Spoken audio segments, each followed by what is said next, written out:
Happy Christmas. I'm a Christmas tree.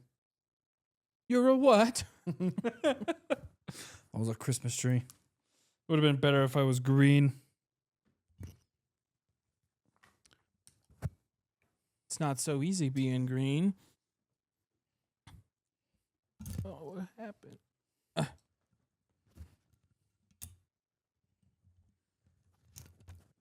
Merry Christmas. Merry Christmas. Oh. This episode is a bit of a whopper.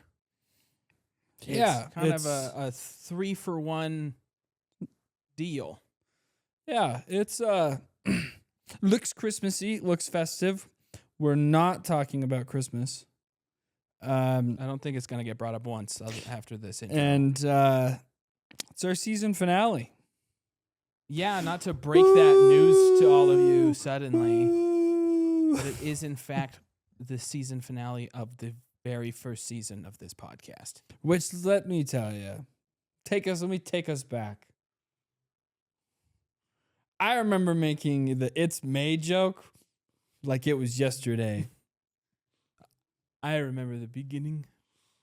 No, it's actually February. if I can get a little sentimental for you guys watching or listening. No, this podcast has actually been a lot of fun. It started out as an idea that I had while Trevor was serving his mission, and my wife was telling me how much I would love Trevor. And he came home and we became friends, got to know each other, and we were like, hey, we're both kind of weird about movies. I can talk to you about... Couldn't help but notice how strange you are. I can talk to you about this stuff and you don't judge me. And you know what I'm talking about. You have discourse. Let's to bring it to share. the public. Yeah, and so we started this podcast up. We've switched sets about I think it 4 ended times. up. Let's see. We started that basement room to My apartment. your basement room Mm-hmm. to my brother's room To the desks. to the desks in here with And- the old brick backdrop, and now we've landed Mm. on We The found our chairs. groove. with the darker backdrop and the table. So Good that's stuff. 5 times. 5 times set has been adjusted. But it's been fun. Like Ooh. I've thoroughly enjoyed this, and it's been actually a lot of fun and a little sentimental for me to kind of like look back. This is a very fast year, Yeah. Well, honestly. and it's crazy that I know that I've said at least a bunch of times that we've officially hit the movie that me and Trevor were talking about, but it's a little surreal. That's the right word. Surreal, right? That here we are, a week and a half before the year of 2026, and we've officially hit every single movie that me and Trevor brought up before we started the podcast of, hey, that should be a movie we should talk about, right? Yeah. Like, I don't know, it's a little crazy to me. Like, kind of cool. Yeah. Can't wait to have that next sit down where we're like looking through everything confirmed to come out in 2026. We're like, that'll be its own episode. Bam, bam, bam, bam. Yeah, I'm excited. I already know it's a loaded year Yeah, full I'm of excited. things I want to see. But with further ado, we'll actually get to why you're here. Thank you for watching our show, listening to our show, or frankly, just knowing about our show. Coming across the show, making it even 30 seconds into an episode. Or just watching our reels. Yep, only seeing the clips. This isn't going to be a clip. So if you've come here from seeing a clip, special shout out to you. Yeah. You are the people we're especially reaching out to. Everyone in our friends and family group already know that we're doing this, and they see that we're doing this. And so their support not necessarily is a given, but it is seen a lot easier. But for the people that Who don't know us. we don't know, for the 12 countries Spotify says we have listeners in, every single one of you is seen and appreciated. Mm-hmm. So we hope that attitude continues exponentially into the next season, which Mm-hmm. for now, as far as I'm aware, first episode of season 2 will drop February 2nd of 2026. Mm-hmm. So after this episode, we've got a little more than a month hiatus to figure out all of the insane stuff that's sure going to happen next year. And it's going to be an exciting year between the movies and the crazy, really dumb ideas that me and Trevor and various people cook up for us. I'd imagine that next year takes us beyond this set somehow. I hope so. I can't really necessarily name exactly how it would happen or where it would happen, but I imagine that the Frame Rate Podcast leaves this backdrop for something Mm-hmm. at some point, Mm-hmm. and not just to the theater to see something. Mm-hmm. But with that done, we went and saw the new Avatar, Can you believe it? Fire. So did everybody and else. Ash. And I will preface this by saying that my opinion is going to be extremely and utterly biased because I think I can, after seeing this third installment, I can officially put a pin in it and say that this is one of my favorite movie series of all time. Honestly, I'd probably say it goes Star Wars and then Avatar for me. Wow. I have loved these movies ever since the first one. I've talked about before how I went and saw the first one in 3D with my grandma, with my brother, and I was just absolutely blown away. 9-year-old, it came out in 2009. Yep. 9-year-old Tristan was just in awe. I remember I used to lay down at night and basically force myself to dream of Pandora like I was going into one of the pilot bed, The pods. the pods, Yeah. and that I would have my own, my imagination took me there and I had my own avatar.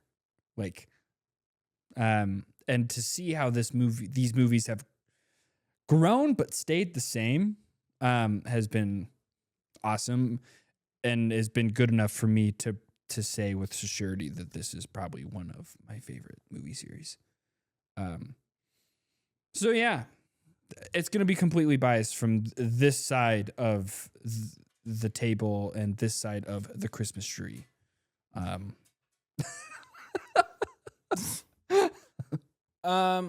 Mine, I guess, won't be as biased, but I have always liked these movies. I definitely wouldn't put them in my favorite series of all time, but they are always great. I've always looked forward to these. Mm-hmm. So when Way of Water dropped and it was announced that James Cameron was working on 3 more after that, hey, I mean, Mm-hmm. I wonder how much story there will really be to be told, but cool. I'm fine with getting 5 of these. Yeah. Hell, I was happy just to get the 2 because after the 13 years between 1 and 2, that I was just excited and happy to get that one. But yeah, I remember when they announced that it would be 5 movies, I was like, oh, thank you. But anyways, we'll start off first by talking. I think it's good to talk about what we saw leading to the Avatar showing, meaning the trailers. I think it's important to discuss those. because those are going to be very big blocks in our 2026 slate. Well, I don't want this to take up a ton of time in this episode, but I agree it's worth noting. But we were lucky enough to see in IMAX 3D the prologue for Christopher Nolan's The Odyssey and the trailer for Avengers Doomsday, at least the first teaser for Avengers Doomsday. Thoughts? The prologue for The Odyssey, I was fixed. I could not take my eyes and ears away from what I was watching. I remember walking in, talking to our group and being like, we gotta go. We can't miss I it. hear it. And then I was totally turned to Trevor and I went, holy shit, Trevor, it's playing. I mean, like I definitely have a bit of bias towards Christopher Nolan's filmography, although like he's never really missed. No. So like he does have the cinema Midas touch. Yes. And so knowing that this movie was filmed entirely on IMAX cameras, and like Christopher Nolan is at the point in his success and his respect in the industry that like when he because it was his idea to make this movie for The Odyssey. It was not approached to him where it's like, hey, Chris, we're gonna make a movie about this mythological story that's thousands of years old. Do you want to tackle that one? He came up with it and he approached the studio. It's like, hey, yeah, Greeks, yeah, and like, boy, did it did not disappoint. Yeah, I am so excited for that movie. Um, If the rest of what will probably be a 3-hour movie is as good as the first 5 minutes, I will need to have a serious conversation with myself about my favorite movies. Yeah, no, And I'll have to really think like, does Christopher Nolan really deserve half of the spots in my top 10? I could tell just by that it would be one of my favorite movies. It could change my life. And like, again, obviously I have seen all of the complaints online about people talking about historical accuracy and how the armor looks like it's made of plastic and all these things. To which I say, get a life, touch grass. If historical accuracy for that's much nicer than what I was for a mythological like this story is fictitious. There's a Cyclops. Yeah. There's a one-eyed giant in this movie, and There's you're complaining that the armor looks cool. Yeah. Let Christopher Nolan create the story the way that he chooses. Yeah. I don't want to see Industry plants. Matt Damon wearing a loincloth for 3 hours. I think genuinely this could be a Tristan conspiracy theory. I think that they are genuinely industry plants. Are people saying that? I think that big Hollywood. It's the monkeys. I think Superman. I think big Hollywood, because they do this with every Christopher. They do this with every Christopher Nolan movie. I remember all these people doing the exact same thing when Oppenheimer was coming out, and they're like, "Are we really gonna go and glorify a man who made weapons of mass destruction?" You sounded exactly like Jim Gaffigan right there. And you're like, "Yeah, we are, because it's gonna be great." I want to watch Christopher Nolan practically make an atomic explosion. Please show me this. It's the monkey meme where it's like neuron activation. So, I guess to cap off this, yes, the Odyssey looks amazing. The first official trailer released after opening weekend had done its thing for Avatar, and the trailer also makes it look beautiful. I want to say real quick, the sound in that prologue, amazing. The moment that those doors opened and it revealed Agamemnon and all of the soldiers, literally chills up my arms. I'm getting them I'm now. I sat back in my chair. Like, I think I audibly said like, "Whoa, neuron Whoa. activation." Whoa. I was sitting next to my brother, and I turned to him and I'm like, this movie might change my life. Like, I could think this movie. Yeah. And like, if you're watching and like you don't feel the same about That's fine. Christopher Nolan, like, yeah, whatever. That's fine. This is just my raw human reaction Yeah. to that prologue, And- and I'm hoping And this releases is on the internet. soon. this is a movie. This is a movie that me and Trevor have actually been following since it was like since you were like on probably like the latter months of yeah, your mission. The moment it was like announced that Christopher Nolan was working on, I remember talking to you on a call and being like, Trevor, do you see they're making an Odyssey movie? yeah, Like, we've been talking about this one for a long time. uh-huh. So exciting stuff. I'll be at the Thursday night showing Yeah. for that. exciting if not, stuff. forcing my way to the premiere. Avengers Doomsday. I can say without a doubt that this movie is on thin ice for me. This is a make or break for Marvel for me. I have been very vocal, and I think that someday we might do an episode about it. But I have been very vocal about my Marvel burnout post Endgame, and after seeing this teaser trailer, which spoilers, Captain America comes back. It's just like a. It's not really spoilers. They it's like released the trailer. On It's like a YouTube today. minute. It's like a minute or so. It's A little real longer, short. Yeah. Real short. Just shows Steve Rogers riding a motorcycle, pulling out his suit, dusting off his suit, and holding a baby. And then it cuts to black, and it says Steve Rogers will return for Avengers Doomsday. And I was utterly let down. And also, I think that going to be real harsh here. I think that this is just complete and utter lazy writing and direction planning. My initial thoughts on the whole MCU and everybody behind it. I think that they have been flopping so hard post Endgame that, I mean, I kind of felt this way when they announced that RDJ was coming back. But now that they're bringing back Chris Evans as Steve Rogers, genuinely think that this is them trying to play damage control on the franchise that they killed. Like, they're chasing the high, and the only way that they can achieve the high that they want is by dusting off Old Reliable and milking that cow for all it's worth. That's my initial thoughts on this.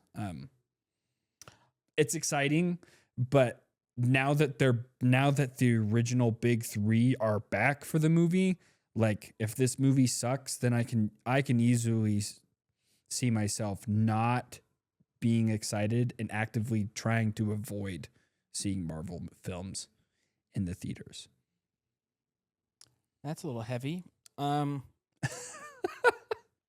What I think, one, just to get it out of the way, I think that like the idea of bringing back Captain America, like from the like entire MCU standpoint and where he was before, that would all lead. Obviously, he wasn't like dead. He wasn't ever confirmed dead. He was never like killed. He just was given like a good, complete like ending to his story. But if Doomsday and Secret Wars are still like going to be connected, kind of like a part 1, part 2 thing, I'm not sure if they still are. Mm-hmm. But if they are, and if they're being very thoughtful in how it's connected to the actual like Secret Wars storyline, Mm-hmm. Captain America is crucial Yeah. for that, not Sam Wilson, Captain America.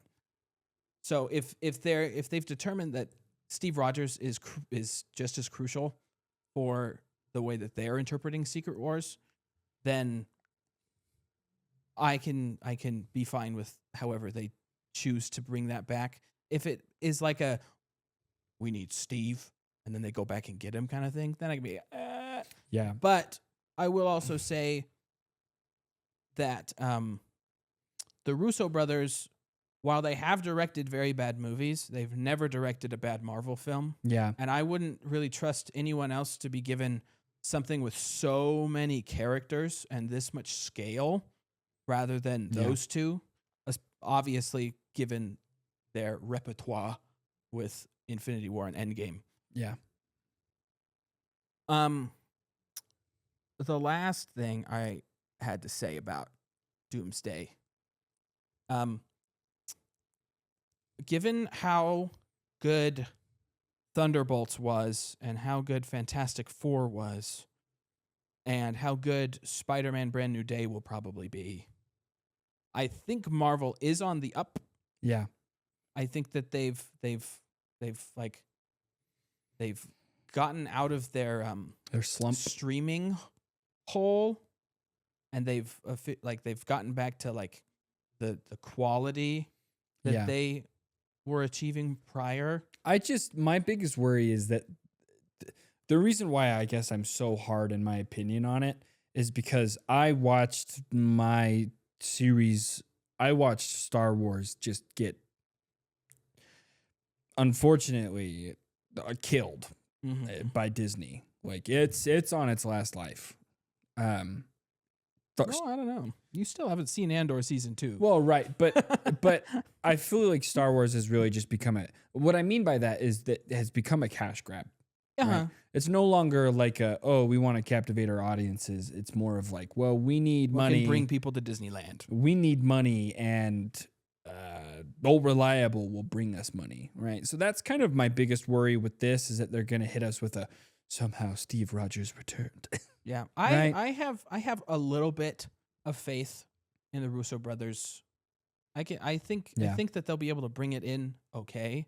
I do kind of question having Steve Rogers returning be like the first teaser, because I wonder if in future teasers, because don't they have like 4 planned supposedly? Yeah, there's supposed to be one for the one going on now is Thor, and then it's going to be RDJ, and then it's going to be like the actual official. I think it's Thor. I think it's the official. So I have to wonder if like the one for Thor and the one for Doom would maybe provide just like tiny amounts of context as to why they're bringing back Steve. Because like, again, who's to know if RDJ's Doom is the actual Doom, right? Yeah. They've been doing all this stuff with variants. I wouldn't be shocked if they use RDJ as Doom as a placeholder for someone that they've kept completely quiet. That's a very Marvel thing to do. Yeah. Just like suddenly, bam, it's freaking, I don't know, Rami Malek. I don't know why that was the first name to come to my head. Right. But like, just someone that, DiCaprio finally joined the Marvel Universe. Whatever. But it remains to be seen. I will keep my expectations high, but I won't let, I guess, like my own previous thoughts change the way that I'm going to see a movie I haven't already seen. Yeah. Nope. And I'm just really harsh on my Marvel thing because I'm just burnt out of it. But anyways, I think it's hopefully in the right direction. Yeah. Is that enough about the first 15 minutes we spent in the theater? No kidding. Not even talking about all the other trailers that were there. I don't know. I don't remember any of the trailers that were shown. There was. I don't know. Whatever. You want to talk about Avatar now? Yeah. Okay. Okay, let's see. Avatar, Fire and Ash. I think that we should talk about this first, because I don't want it to take up like the entire time, because I know us and how we talk about this. Especially a movie that we love. Yeah. So let's talk about the visuals first. Okay. Let's talk about the VFX. First and foremost, shout out to Weta FX for once again delivering on the most probably I don't know I don't know if this is a stretch or a hot take, but it's like the most well made world in movies. That's the frame rate take. And I'm not talking about I'm not coming out here and saying that like it's like Avatar as a whole looks better and is better than like all of Star Wars. No, I'm talking about like the planet of Pandora. Yeah, it is amazing. And those guys at Weta have literally figured out like performance capture to a T. I don't know if you that their performance capture is like perfect compared to other performance capture I've seen. I don't know if you watched Kingdom of the Planet of the Apes, the latest Planet of the Apes movie. I have not.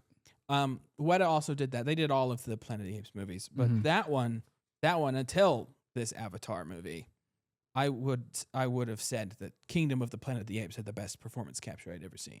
Mm-hmm. In terms of like performance to character model and how it looked on screen. Mm-hmm.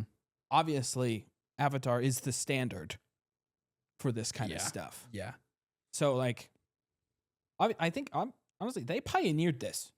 Weta created Gollum, which was the first ever performance capture ever done. Mm-hmm. So it's all them. They are the industry standard. They are.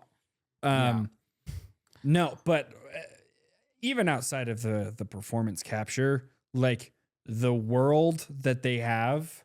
Oh, and they I don't want to cut you off, but like they have perfected water. Yeah. Oh my gosh. Literally, I could not help myself, but like watching every time that it was just like a stagnant shot, and I'm like they're sitting on a shore on a rock by water or whatever, and I'm just seeing the water trickle up onto a rock and then come off, and I see it all like pour down and still like drip at the end. I was like, that's all fake. That's not real. Well, preface real quick. Before we went and saw this, Tristan demanded of Trevor, held Trevor at hypothetical gunpoint, and was like, when this movie comes out, I will only go and watch it in IMAX 3D. That is my He industry says standard. hypothetical for YouTube. No, because I obviously saw the first one in 3D. And then when Way of the Water came out, I went and saw that one and was just blown away by how amazing the 3D was, because that one takes place primarily underwater. And you saw a little bit with this one. Yeah. I was glad that it showed it, so then I didn't seem crazy in my explanation to you. I knew you were sounding crazy. But like in the ocean, there's like tons of like flecks of random things. It's right? like the actual ocean. Yeah. Just There's stuff floating particles. around. Yeah. There's particles bacteria. There's and dirt, fish whatever. It's like- and all kinds of stuff. And watching like all of this stuff happen with like the whales and the Loch Ness monster looking things, right? And to also like right here, while you're watching it over here, see like a tiny little amoeba float by. You're like, wow. They thought of that. The mitochondria is the powerhouse of the cell. And not to mention with like the 3D when they're like flying on the Ekrons, that was so cool to me. Like, not only did it have like, because most of the time 3D is like, it usually is a 2-plane, right? You've got the foreground and the background. And you can differentiate the two like this, right? Like foreground, background, kind of this thing. It adds the depth. With Avatar, they have like 4 or 5 different planes in there. They've got like the foreground, the proground, the playground, The ground, the The water sky, under the ground, the sky ground, cloud ground, and the background. right? And then background. So they've got all kinds of things in there. And to see this movie in that 3D was just like, I didn't know that it was possible to get my socks blown off again by, in essence, the same movie for the 3rd time. But Yeah. I was. And obviously, I am always, we've talked about how I'm a sucker for colors. I think the reason why I have fallen in love with this movie I like the color is blue the the most. the bioluminescence of the world of Pandora. Yeah. Even 15 years later, that stuff still hits me the exact same way it did as when I was 9. Like I still am at like, oh, Yeah. I wish our world did that. Do you have a favorite shot, like visual? From this movie, Yeah. um, Because I know I do. Honestly, I think what I enjoyed the favorite shot. I don't know if I can like narrow it down. Can I hit you with like just the scene? I guess is that Yeah, what yeah. shot? Is that shot? No. Okay. Scene where I was really just in awe was probably the first time that they encounter the Ash clan or the fire With the clan. Wind Traders. Yeah, yeah. Like the wind traders and like the jellyfish hot air balloons and like that whole sequence was really good. I really loved that. So I'd probably say that was probably my favorite. Yeah.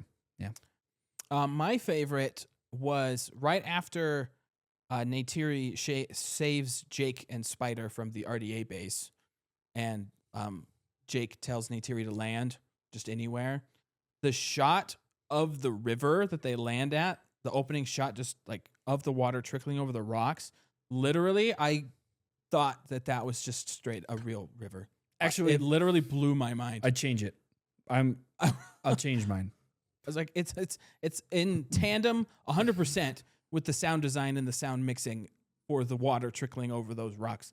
But like, I sat up in my seat. I was like, whoa, Yeah. whoa. Like you Yeah. could tell me, like someone at Weta could tell me that was a photography plate and that was actually a shot of a legit river somewhere. And I'd believe him. Absolutely. But I know in my heart that it almost certainly Yeah. was not. I think my favorite shot would be along the same scene, but at the end when Jake takes Spider into the forest and Neytiri is washing her face of the Fire Clan's like war paint, and she looks down at her hands, and it's supposed to be symbolic of another son's blood on her hands, and she looks down and her hands are wet but also red, and I was like, that was a scene where I went, wow.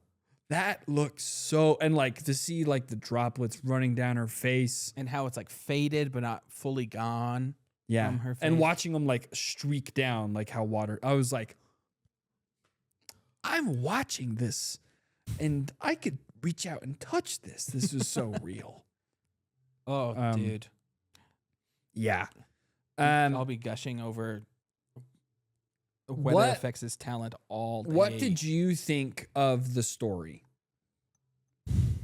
That's a loaded question. Because I know that you have your rule where you're like, I don't like to rank movies unless I've seen Well, them. that's for the entirety. I can talk Right. about the story just But fine. Grace didn't want to talk about the movie because the movie was 3.5 hours almost, right? So Grace didn't really want to talk about the movie much. So I've been kind of sitting on this for 3-4 days, but I kind of wanted to get your opinion. Like, what did you think of the story? What do you think? Just like all of the Trevor Stringham thoughts. This is my attempt to try to kind of like pick James Cameron's brain, which I know is an impossible thing to do as someone who has never met James Cameron and doesn't really know anything about him. But from what I gathered about the story of this movie and the story of Way of Water, because obviously they take place, like Fire and Ash take 19 place days. like 2 weeks Yeah. after Way of Water is over. They're still, all the characters are still in their grieving period, which is why like all of the family members of Neteyam who died in the last one have like that white streak painted down the middle of their bodies because that's supposed to be the symbolic of like they're in the grieving, whatever. The story of this one and the plot of Fire and Ash, I find to be like I have different opinions because I think the story of Fire and Ash is not so much about like Jake Sully versus Miles Quaritch and like Na'vi versus the RDA. It really like there were significant moments for pretty much every single character about their growth and like obviously a big tying point for all of them in the Sully family was the brother dying, was Neteyam dying. And so the story of this one didn't feel so much as much of a spectacle as like the first two really were. Is this one felt to me a lot more character focused, whereas like the last two felt a lot more like Plot world focused. focused through the Jake's lens. yes. Yeah. So this one, like I felt like there was significant like structuring, not necessarily around Jake as it was previously. Mhm. I felt like this movie was a Jake Sully movie, a Neytiri movie, a Loak movie, a Kiri movie, a Spider movie, a Quaritch movie, even a Took movie. Yeah. Like, it really like separated itself in all of these different moments, and that maybe could have like is a detriment at some instances. Sometimes it feels a little disconnected, Yeah. but that's why I think like the plot is different. Because like the plot of the story is still like Jake versus Quaritch, Yeah. RDA versus Navi. The unfortunate reality about these three movies is that if you're going in for plot, like if you're an actual critic who doesn't enjoy movies before they're like, if you don't watch movies for the enjoyment of the movie, then you would not like this because it's the same. It's the same movie, Yes. right? I've seen that that's a complaint. It's like, it just felt like it was Way of Water Part 2. Yeah. Like, there was more story to be told immediately after. Yes, and I would agree. Like it is. I remember thinking to myself watching it, like I remember asking myself, Tristan, do you have a problem with this? Because it is the same movie. And like in the past, I've had problems with that, with movies being the same as Yeah. something before. And I remember like talking back and forth mid-movie of like, no, I think I'm okay with this because of what you said, where it follows the same plot, but it branches off enough to kind of make me go, oh, like I would say that this is like, it's obviously not world building, but it's like world building, Yeah. right?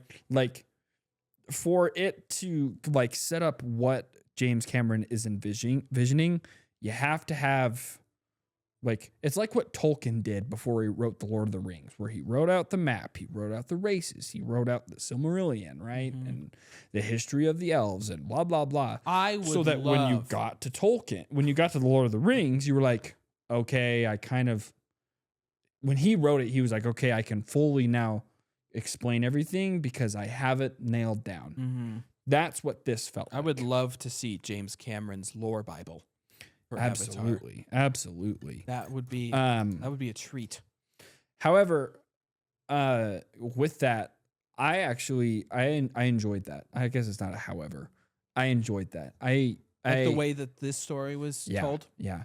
I know a lot of people are like, it's not as good as Way of Water. I actually think that to me, this is the best movie out of the three that we've gotten. It helped me feel the most connected. It helped me understand the struggle. And it really spoke out to my heartstrings and my human in me, and like helped me really kind of understand that there's more to this than watching blue aliens fight humans and bombs and cool animals, right? Like there's more to this story than what we're here to see, and in it, that is the real story, right? Yeah. I mean, obviously, I'm still like on the topic of like the characters. Mm-hmm. This was something that I've just been thinking about, especially because definitely a very big and very important scene is that big argument between Jake and Neytiri about being human, having human in you, Neytiri hating humanity, all of that like really helped shape like how those characters currently stand within that world and between each other. Mm-hmm. And I was thinking, because Jake mentions that like some of the kids have like human hands, they have 5 fingers instead of 4, and like, do you hate them Are because you of that? ashamed of your family? Yeah, and she says yes, which you're like, oh, but at the same time, when you really think about every character except for maybe, well, no, Kiri definitely still is involved. All of the Navi characters, I'm not including Spider in this because he is human, Mm-hmm. but like they're very like the kids, especially their human reactions to some things that we experience in real life, like grief, especially. Like thinking with like Loak, like his very human reactions to grieving, like versus his mother's like actions. feeling like blame for it, even though like he knows that it isn't his fault. That's a whole big scene. Mm-hmm.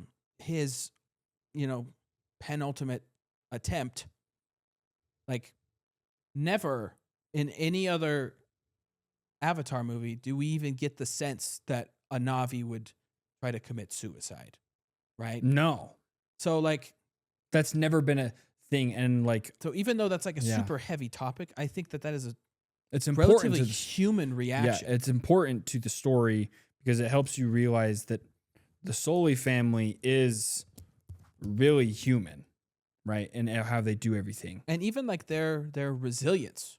They're Mhm. like, look at Kiri with being shut out from Awa. She's The still indomitable human spirit. yes, still right? lives on in these alien people. Yeah. It's like it's One thing that Grace brought up, she did talk about. yes, Grace brought up, it was very biblical. Yeah, there was definitely some things, and obviously I don't know if that's like I'm sure James Cameron knew and understood Mhm. that they were connected in some way. I don't know if that's like the point of it, right? Mhm. Because I'm sure some complaints that the first Avatar movie was that like it was like the savior trope with like Jake Sully. He's like the savior of the Na'vi, even though he's from somewhere else, and all of Yeah. that stuff. But like I definitely saw a I lot of those as well. actually found myself, once Grace pointed that out, I actually found myself liking the movie more. Yeah. Because not to get too deep into this, but I'm very religious and I'm a very spiritual person myself. I felt myself drawn to these things because they felt so familiar, right? Not to like mesh those two and be like the Avatar is a representation of the Bible. Yeah. But there was a lot of like undertones that I was like, yeah, this is like, it's not directly the Bible, but there's a lot of like having faith in something that you are, that is foreign to you versus just acting because you know what to do, right? And like Jake going to sacrifice his son and like all that stuff. That's like clearly the most obvious yeah. like connection. Which like that scene is so good. That was such a hard scene for me. Mm-hmm. Like, not that I was like bawling or anything, but I remember turning to Grace because I have a nail biting problem. I remember turning to Grace after that, and I was like, my fingers are gone. I have chewed I've chewed the bone down. Like, I was the suspense that I felt was literally pulling me out of my chair, like during that entire thing. And also, I thought for sure that Jake was gonna die. When? That in the end, like During the Lion King reference. That's what I was getting out of it. That's what it felt like to me. yeah, I thought for sure that he was gonna die. It was gonna be like a. Tell your family I'm proud of them or that I love them, or like something like he steps in front and gets shot, and he's like, love them for who they can be, not who they are. Kind of a moment. Yeah. Right? I thought for sure it was going there. So I was like battling through the entire like final act of the movie. I was battling in myself of like, this is awesome, but I'm so heartbroken because I am like 98% positive that I know where this is going. Now, I don't know if one, this is true, or two, this is a spoiler for future movies, but I'm pretty sure that James Cameron has said that Jake and Neytiri are untouchable and they are not going to die. I hope so. But kind of in tandem of what you were saying, I thought for sure that Spider was going to kill Quaritch.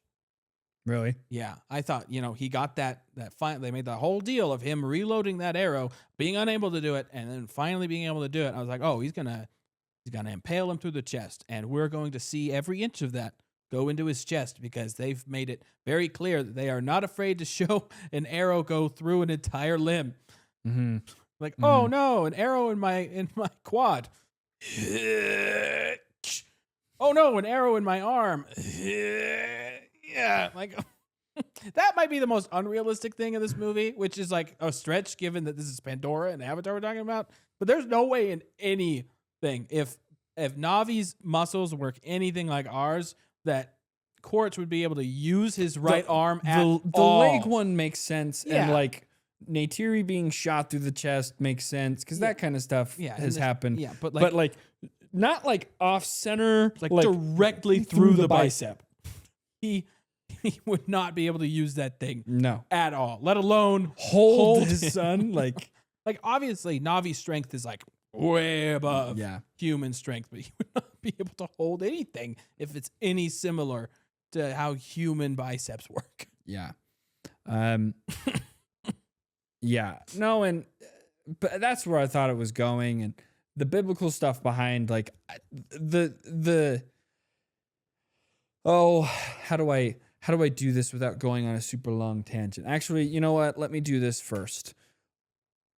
With the remaining time we have, me and Trevor will actually pivot and we will give you all who want to stop listening now a watchability score, a rating, and a see ya, Merry Christmas, enjoy the time with your family. For anyone who wants to stay and listen, I definitely have a lot more that I would like to talk about on this movie. So if it's good by you, I'm going to say we take this to a part 2. I'm cool with that. Okay. So if you want to stick around after this, there will be a part 2 coming out. But for this episode's purposes, watchability score. Like watchability. I guess like rating. a rewatchability score. That's my thing now. One, I'll say that like rewatchability is kind of it's definitely like a harder thing for at least me to rank because this is a super long movie, and so even though it's super good, rewatchability, it's like do you have time and are you in the mood to watch a movie that is that long? But if you do have the time and are in the mood, I give this a 4 out of 5 on rewatchability. I would do the same thing. Yeah. I would do the same thing. It's not 5 would be like I'm going to like I will name the religiously time, watch this. name the place. I will every be year. there and I will Right. watch this. I will have an Avatar marathon. Yeah. Like I will, I'm gonna I would also give it a 4 out of 5. Yeah. It was good. It was really good. Now rating. I know you're weird about this. Yeah. Whatever. We've established. Off rip top of my head, out of 10, Mm-hmm. I'd give this like an 8.7. Yeah. I did really enjoy this movie. I would give this one. I'm gonna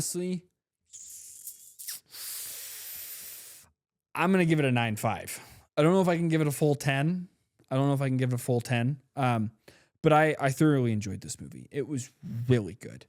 And for anyone who is on the fence of wanting to see it, if you don't want to sit through a 3-hour-long movie, makes sense. Wait till it comes out.